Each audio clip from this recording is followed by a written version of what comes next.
الله الرحمن الرحيم الحمد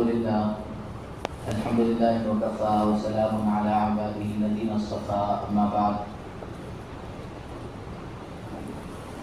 عن أبي هريرة رضي الله عنه قال إن رجلا لرسول الله صلى الله عليه وسلم أوصني لا تكثر علي. قال رسول الله صلى الله عليه وسلم لا تغضب، أو كما قال عليه الصلاة والسلام. اللهم صل على سيدنا محمد وعلى آل سيدنا محمد وبارك وسلم.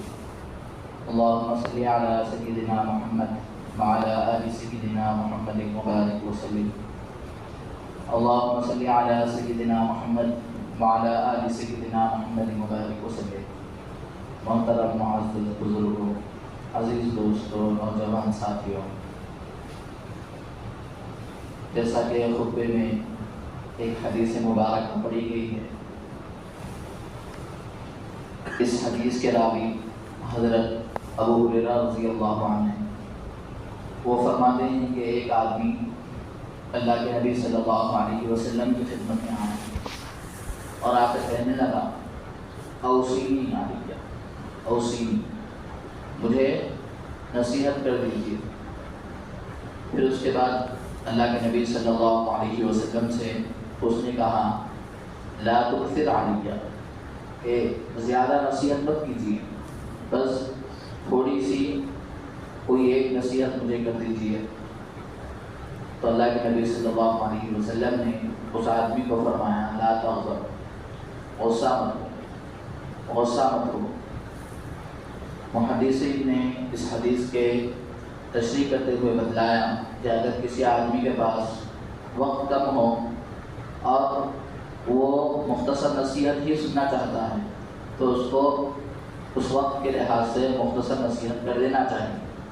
جیسا کہ اللہ کے نبی صلی اللہ علیہ وسلم نے اس آدمی کے خواہش پر کہ وہ آدمی صرف کسی ایک بات کی نصیحت حاصل کرنا چاہ رہا ہے، تو اللہ کے نبی صلی اللہ علیہ وسلم نے بھی اس آدمی کو ایک ہی جملے کے اندر نصیحت کر دی. اللہ کے نبی صلی اللہ علیہ وسلم نے اس آدمی سے فرمایا لا تغضب، غصہ مت ہو. یہ اللہ کے نبی صلی اللہ علیہ وسلم کی زبان مبارک سے نکلا ہوا ایک چھوٹا سا جملہ ہے، لیکن اس کے معانی اور اس کے مطالب بہت زیادہ ہیں. اللہ کے نبی صلی اللہ علیہ وسلم کے اس جملے کی احادیث شریفہ میں بھی بہت زیادہ تشریح آئی ہے، اور قرآن مجید کی بھی کئی آیتیں اس تعلق سے نازل ہوئی ہیں کہ آدمی کو اللہ رب العزت والجلال نے آدمی کے اندر دو چیزیں رکھی ہیں. ایک ہے آدمی کو شہوت رکھی ہے کہ خواہش، آدمی کو گناہ کی خواہش ہوتی ہے، آدمی کو بری چیز دیکھنے کی خواہش، برا سننے کی خواہش، یا اچھا کھانا کھانے کی خواہش، یا کسی جگہ گھومنے پھرنے کی خواہش. یہ شہوت یعنی آدمی کے اندر خواہش ہے. اور دوسرا آدمی کو کے اندر غصہ رکھا. یہ غصہ جو ہے اس کی وجہ سے آدمی ایک نہیں بلکہ اگر کسی آدمی کے اندر غصہ ہے تو وہ غصے کی وجہ سے، غصے کے ناجائز استعمال کی وجہ سے بہت سارے گناہوں کا مرتکب ہو جاتا ہے. بیک وقت وہ بغض میں مبتلا ہو سکتا ہے اگر اس آدمی کے اندر غصہ ہے،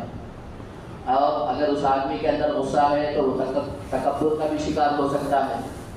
اور اگر کسی آدمی کے اندر بیجا ناجائز طور پر غصہ کرنے کی عادت ہے تو وہ حسد میں بھی مبتلا ہو سکتا ہے، غیبت میں بھی مبتلا ہو سکتا ہے. تو ایک ہے غصہ ایک چھوٹی چیز، لیکن غصہ آنے کی وجہ سے آدمی کئی ایک گناہ اس سے سرزد ہو جاتے ہیں، اس کا اندازہ نہیں ہوتا آدمی کو. جیسے اگر وہ غصہ کر رہا ہے اپنے سے کسی چھوٹے والے پر، یعنی وہ اس کا ماتحت ہے، یا تو وہ بیٹا ہے، بیٹی ہے، یا چھوٹا بھائی ہے، یا شاگرد ہے، اسٹوڈنٹ ہے. اگر وہ اپنے سے ماتحت کو، چھوٹے کو غصہ کر رہا ہے تو غصہ اگر اتنا زیادہ بڑھ گیا، حد سے زیادہ بڑھ گیا، تو وہ زبان سے گالی بھی نکال سکتا ہے. زبان سے غصے میں آدمی جب آگے بڑھ جاتا ہے تو سامنے والے کو گالی بھی دے دیتا ہے، لیکن گالی دینا یہ بہت بڑا گناہ ہے۔ اللہ کے نبی صلی اللہ علیہ وسلم نے حدیث میں ارشاد فرمایا، سباب المؤمن، کسی مسلمان کو گالی دینا فسوق، آدمی فاسق ہو جاتا ہے، اور قتالہ کفر، کسی آدمی کا قتل کرنا کفر۔ تو اپنے سے ماتحت کے اوپر جب غصہ آتا ہے تو آدمی غصہ کرتے کرتے حد سے اتنا زیادہ آگے بڑھ جاتا ہے کہ وہ اس کو گالی دینا شروع کر دیتا ہے، حالانکہ یہ غصے کی وجہ سے یہ گالی اس سے سرزد ہو رہی ہے، اس کی زبان سے نکل رہی ہے۔ بہت بڑا گناہ ہے گالی دینا، آدمی فاسق ہو جاتا ہے، بہت بڑا گناہ گار بن جاتا ہے۔ یا پھر اگر وہ آدمی اسے چھوٹے کسی اپنے ماتحت کے اوپر غصہ آ رہا ہے تو غصے میں کبھی اتنا آگے بڑھ جاتا ہے کہ اس کو اپنے ہاتھ سے مارنے لگتا ہے، تو یہ غصے کی وجہ سے ہی یہ کیفیت اس کی یہاں تک پہنچتی ہے۔ یا پھر آدمی غصہ ہے کسی ایسے آدمی پر جو اس سے بڑا ہے، اس کے سامنے وہ غصے کا اظہار نہیں کر سکتا، اس کے سامنے آدمی غصہ نہیں کر سکتا، تو اس کو اگر کوئی نقصان پہنچ گیا تو خوش ہوتا ہے کہ ارے فلاں آدمی کو نقصان پہنچ گیا، بہت اچھی بات ہے۔ تو یہ کسی سے بغض رکھنا ہے، یہ آدمی کے اپنے سے بڑے آدمی پر اگر کسی کو غصہ آئے اور وہ غصے کا اظہار اس کے سامنے نہیں کر سکتا ہے، اس کے سامنے جا کر اس کو غصہ نہیں کر سکتا، تو اس کے پیٹھ پیچھے کیا کرتا ہے، اس کے نقصان کے اوپر خوش ہوتا ہے، ارے فلاں آدمی ایسا ہے، اس کو یہ نقصان ہو گیا، بہت اچھی بات ہے، بہت خوشی کی بات ہے۔ حالانکہ یہ بغض ہے، کسی کے نقصان کے تعلق سے دل میں سوچنا اور کسی کے نقصان کے اوپر خوش ہونا، یہ آدمی کے دل میں کیا ہے، بغض کی علامت ہے، اور بغض بھی بہت بڑا گناہ ہے۔ اور اگر ایسا ہی کسی آدمی کو کوئی نقصان، کوئی حسد بھی ہوتا ہے، غصے کی وجہ سے آدمی حسد کا بھی شکار ہوتا ہے، یعنی ایسے سے اس کا تعلق ہے کہ اس آدمی کو بہت زیادہ مال مل گیا، بہت زیادہ دولت مل گئی، یا کوئی خوشی اس کو میسر آ گئی، تو اگر وہ آدمی اپنے سے بڑے کے آدمی پر غصہ ہے تو وہ اس غصے کی وجہ سے حسد میں مبتلا ہو جاتا ہے، ارے یہ تو اس قابل نہیں تھا کہ اس کو یہ مال ملتا، اس کو یہ دولت ملتی، یہ سامان ملتا، اس طریقے سے وہ آدمی حسد کا شکار ہوتا ہے۔ تو لہٰذا غصہ ہے ایک چھوٹی چیز، لیکن اس کی وجہ سے آدمی کی متعدد گناہ اس سے سرزد ہوتے ہیں، کئی ایک گناہ اس سے سرزد ہوتے ہیں کہ گالی گلوچ اس سے نکلتے ہیں، اس سے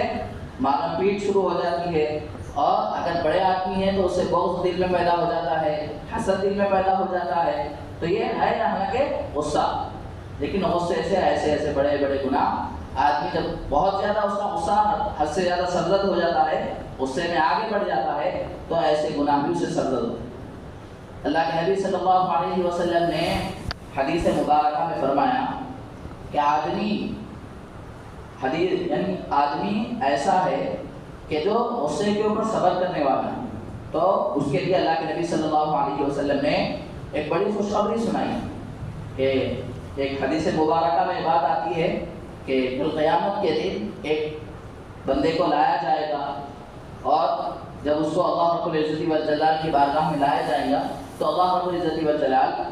اس کے نام اعمال کے تعلق سے پوری خبر رکھنے کے باوجود فرشتوں سے پوچھیں گے کہ اس کے نام اعمال میں کیا ہے، تو فرشتے عرض کریں گے کہ اے اللہ، اس کے نام اعمال میں زیادہ نوافل نہیں ہیں، اس کے نام اعمال میں زیادہ عبادتیں نہیں ہیں،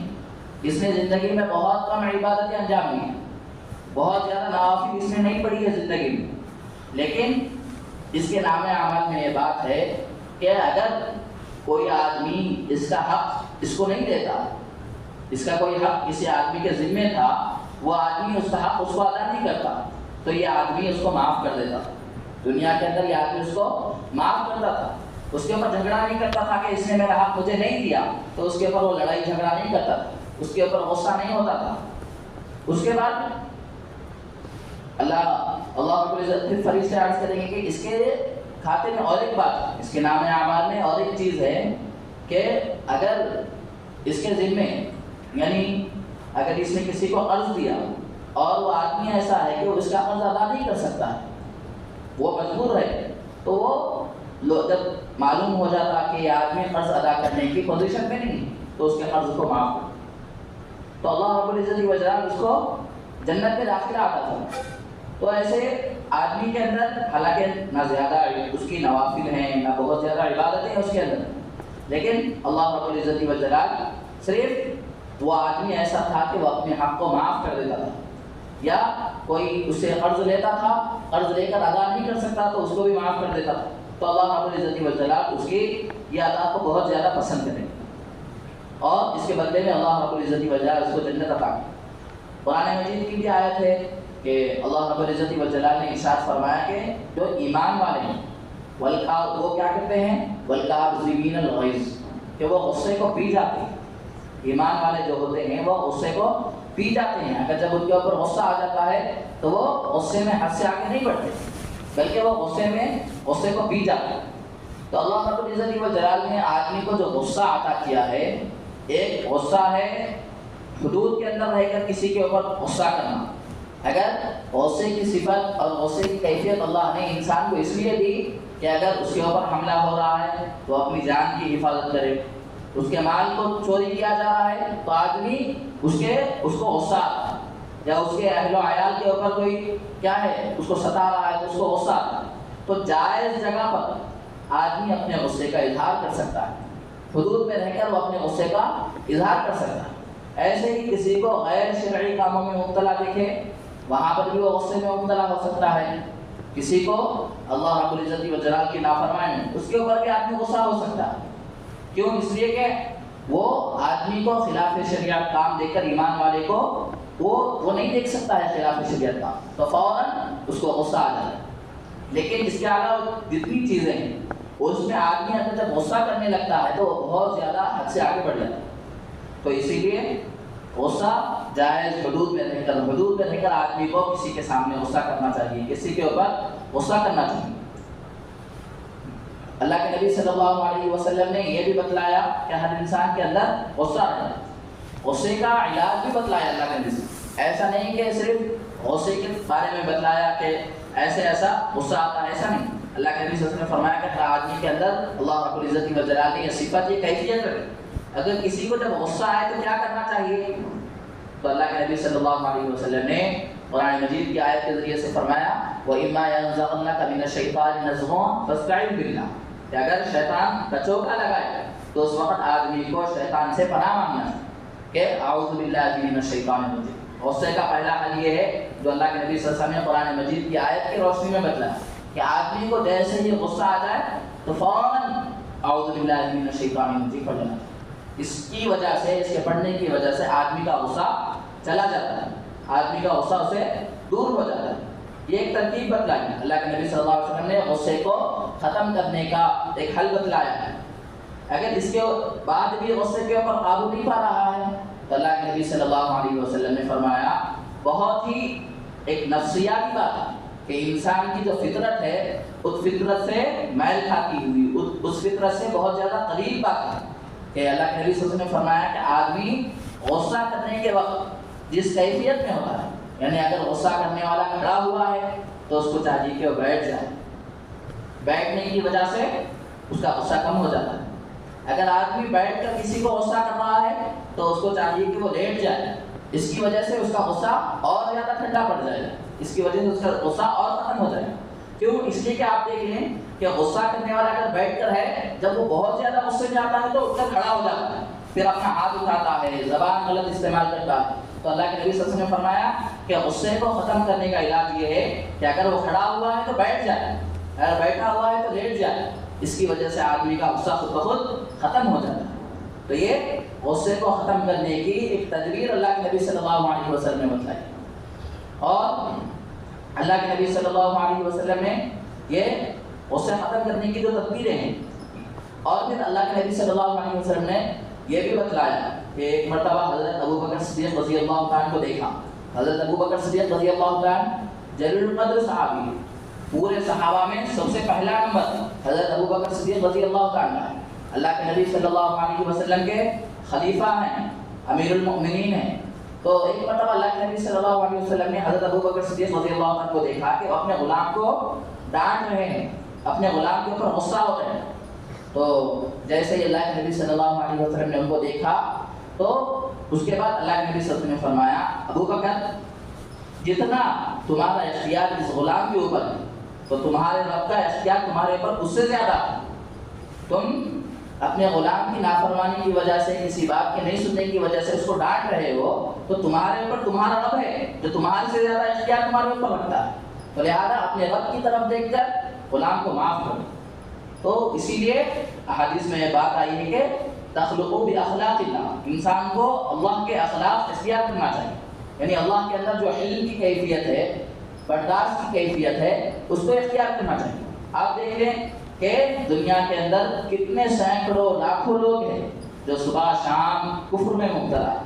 شرک میں مبتلا ہیں، اللہ کی روزی کھا رہے ہیں، اللہ کی نافرمانی کر رہے ہیں، اللہ کا دیا ہوا پانی پی رہے ہیں، اللہ کی نافرمانی کر رہے ہیں، غیر کے آگے سجدہ کر رہے ہیں، غیر کی پوجا کر رہے ہیں، حالانکہ سب دینے والا اللہ، لیکن اس کے باوجود اللہ رب العزت والجلال خاموش ہے۔ اللہ رب العزت والجلال ان کے اوپر فوراً عذاب نہیں بھیج رہے، تو یہ اللہ کے حلم کی کیفیت ہے۔ تو اس لیے بندوں کو چاہیے کہ اگر وہ کسی کے اوپر غصے کی کیفیت میں کسی کے اوپر ظلم کرنے جا رہے ہیں تو یہ سوچ کر خاموش بیٹھ جائے، تو اللہ رب العزت والجلال بھی میرے گناہوں کو دیکھ کر اور میرے اعمال کو دیکھ کر کبھی بھی کیا ہے وہ میرے اوپر عذاب بھیج سکتا تھا، مجھے پکڑ سکتا تھا، لیکن اس نے مجھے ڈھیل دے دی، اس لیے میں بھی سامنے والے کو کیا ہے ڈھیل دے دوں۔ تو اس لیے آدمی کو چاہیے کہ اپنے غصے کے اوپر قابو رکھنا چاہیے۔ اور بزرگان دین نے یہ بات بتلائی ہے کہ آدمی کو جب غصہ آ جائے تو فوراً کسی کے اوپر غصہ نہیں ہونا چاہیے، غصے کی حالت میں کوئی بات ہرگز نہیں کہنا چاہیے۔ کیوں؟ اس لیے کہ آدمی غصے کی حالت میں اگر کسی کو کوئی بات کرنے جائے گا تو وہ ایک کی جگہ 2 باتیں ہو جائیں گی، 2 کی جگہ 3 باتیں ہو جائیں گی، تو وہ آگے بڑھ جائے گا سلسلہ۔ اس لیے بزرگان دین نے یہ بات بتلائی ہے کہ آدمی کو جب غصہ آئے تو اس وقت اس غصے کی حالت میں کسی کو کوئی بات نہیں کہنا چاہیے، بلکہ جب اس کا غصہ ٹھنڈا ہو جائے تو ٹھنڈا ہونے کے بعد آدمی بناوٹی غصے کے اندر، اس لیے کہ بناوٹی غصہ اس کے اختیار میں رہتا ہے، اور اس بناوٹی غصے کی حالت میں سامنے والے کو ڈانٹے، سامنے والے کے اوپر کچھ 2 بول بولے، تو اس لیے کہ وہ غصہ اس کے اختیار میں، ورنہ جو غصہ پہلے ہے غصے کی حالت میں اگر وہ رہے گا تو اس کے اوپر اس غصے کے اوپر اس کا کنٹرول نہیں ہو سکتا۔ اسی لیے جب غصہ آئے تو اس وقت اپنے غصے کے اوپر قابو رکھیں اور اس غصے کی حالت میں کسی کو کچھ مت بولے۔ جب اس کا غصہ ختم ہو گیا تو پھر مصنوعی اور بناوٹی غصے کے انداز میں سامنے والے کو غصہ کریں۔ یہ بزرگان دین کی بات ہے۔ تو ایسے بہت سارے واقعات حدیث کی کتابوں میں لکھے ہوئے ہیں، اور بزرگان دین کے واقعات کتابوں کے اندر لکھے ہوئے ہیں کہ اللہ رب العزت والجلال نے ان کو حلم کی کیفیت، برداشت کرنے کا مادہ ان کو دیا۔ تو اسی لیے ان واقعات کے ذریعے سے، قرآن مجید کی آیتوں کے ذریعے سے ہمیں بھی اپنے اندر برداشت کا مادہ پیدا کرنا، علم کا، غصے کو پی جانے کی صفت ہمارے اندر پیدا کرنا۔ حضرت امام اعظم ابو حنیفہ رحمۃ اللہ علیہ کا تذکرہ اس سے پہلے بھی سنا ہے، ان کا یہ واقعہ کتابوں کے اندر لکھا ہوا تھا۔ حضرت امام اعظم ابو حنیفہ رحمۃ اللہ علیہ کا معمول یہ تھا کہ وہ رات بھر عشاء کے وضو سے فجر تک عبادت کرتے تھے، اور پھر اسی وضو سے فجر کی نماز ادا کرتے۔ جب فجر کی نماز ادا کر لیے تو پھر فجر سے لے کر ظہر تک درس و تدریس، سبق پڑھانا، تجارت کرنا، یہ سب معمولات تھے، اور ظہر کے بعد سے لے کر عصر تک وہ سویا کرتے تھے، آرام کرتے تھے۔ تو ایک وقت ایک آدمی اسی وقت حضرت امام اعظم ابو حنیفہ رحمۃ اللہ علیہ کے پاس آیا، آ کر اس نے دروازہ کھٹکھٹایا۔ آپ پہلی منزل پر رہا کرتے تھے، بالا خانے پر آپ کا گھر تھا، تو آدمی دروازہ کھٹکھٹایا، کہنے لگا امام صاحب ایک مسئلہ پوچھنا ہے۔ اور امام صاحب کی اس وقت کیا کیفیت تھی؟ رات بھر جاگے ہوئے، صبح سے تجارت اور سبق پڑھائے ہوئے، تو آدمی مسئلہ پوچھنے آتے۔ امام صاحب نے کہا کہ ٹھیک ہے، کیا مسئلہ ہے؟ تو شخص اس نے کہا کہ میں ایک مسئلہ بھول گیا۔ تو امام صاحب نے کہا کہ جب آپ کو مسئلہ یاد آئے گا تو پھر آپ آئیں اور پھر اپنا مسئلہ بھولیں۔ امام صاحب کمرے میں چلے گئے، وہ شخص سیڑھی اتر کر نیچے آ گیا، پھر کچھ دیر کے بعد پھر آئے، امام صاحب مجھے مسئلہ یاد آ گیا۔ تو امام صاحب پھر اٹھے، پھر اٹھ کر آئے تو اس نے کہا کہ ارے امام صاحب آپ آگے سیڑھی جب اترے تھے اس وقت پھر مسئلہ میرے ذہن سے نکل گیا۔ تو پھر امام صاحب پھر کمرے میں چلے گئے۔ اس کے بعد پھر تیسری مرتبہ وہ شخص آیا، آ کر پھر دروازہ کھٹکھٹایا، امام صاحب اب مسئلہ مجھے یاد آ گیا، تو کیا مسئلہ ہے؟ تو اس نے کہا کہ امام صاحب آدمی کا جو پاخانہ ہوتا ہے وہ میٹھا ہوتا ہے یا کھٹا ہوتا ہے، کڑوا ہوتا ہے، یہ مسئلہ پوچھنے کے واسطے آیا۔ تو امام صاحب نے کہا کہ اس کا جواب یہ ہے کہ آدمی کا جو پاخانہ ہے وہ جب تازہ رہتا ہے تو وہ میٹھا ہوتا ہے، اور جب وہ تھوڑی دیر ہو جاتی ہے تو کڑوا ہو جاتا ہے۔ اس نے کہا کہ کیا آپ نے چکھا ہے؟ پھر امام صاحب وقت کے بڑے عالم ہیں، وقت کے بڑے محدث ہیں، لوگوں کے امام ہیں، ان سے ایسا مسئلہ پوچھ رہا کہ آپ نے باخانے کو چکھا ہے کبھی؟ تو امام صاحب نے کہا کہ یہ عقل سے سمجھنے والی بات ہے، اس کو چکر نہیں بتایا جائے، اس لیے کہ جب باخانہ تازہ ہوتا ہے تو اس کے اوپر مکھی بیٹھتی ہے، اور جب کچھ دیر ہو جاتی ہے تو مکھی اس باخانے کے اوپر نہیں بیٹھتی، تو اس سے میں نے مسئلہ بتایا۔ تو اس کے بعد امام صاحب نے اس کو مسئلہ بتا دیا۔ اس نے امام صاحب کے سونے کے اوقات میں آ کر یہ مسئلہ پوچھا، تو امام صاحب نے نہ اس کو ایک مرتبہ نہیں 3 مرتبہ جا کر اٹھایا۔ تو امام صاحب نے کبھی نہ اس کو ڈانٹا نہ غصہ کیا، اور پھر اس نے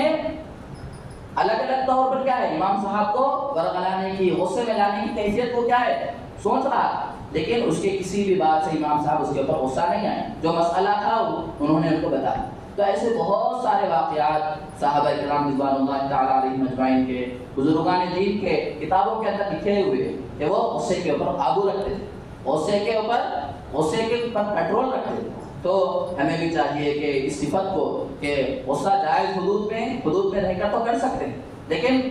غصے کی حالت میں حدود سے آگے بڑھ جانا، اس سے بہت زیادہ نقصانات ہو سکتے ہیں۔ اس لیے غصے کو اپنے